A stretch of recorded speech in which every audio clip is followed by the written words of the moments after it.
அந்த டீ ரசம் மாதிரியே இருந்தா கூட பிரமாதமா இருக்குதுமா அப்படின்னு சொல்லிட்டீங்கன்னா உன் லைஃப் லாங் ஹாப்பியா வாழலாம்.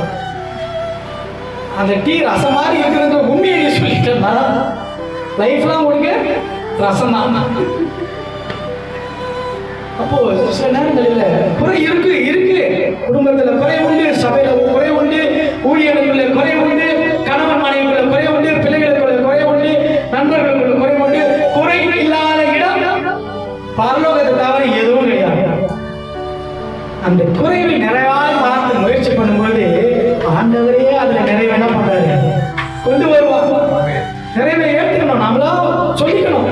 அம்மா இந்த மாதிரி ஒரு குழம்பு, இந்த மாதிரி ஒரு கிரேவி எங்கேயுமே நான் சாப்பிடுவேன், சான்ஸே கிடையாது. என்ன டேஸ்ட் கூட சேர்த்துக்கணும், இன்னும் குஷிப்படுத்துற மாதிரி ஒன்று சொல்லலாம். எங்க அம்மா கூட இந்த மாதிரி செஞ்சது கிடையாது. இத்தனை வருஷமா சாப்பிட்டு எங்க அம்மா கிட்ட கூட இந்த டேஸ்ட் கிடையாது. அதில் ஒரு மகிழ்ச்சியான வாழ்க்கை உண்டா? கிடையவே கிடையாது. நல்லா வாழும். குறைவுகள்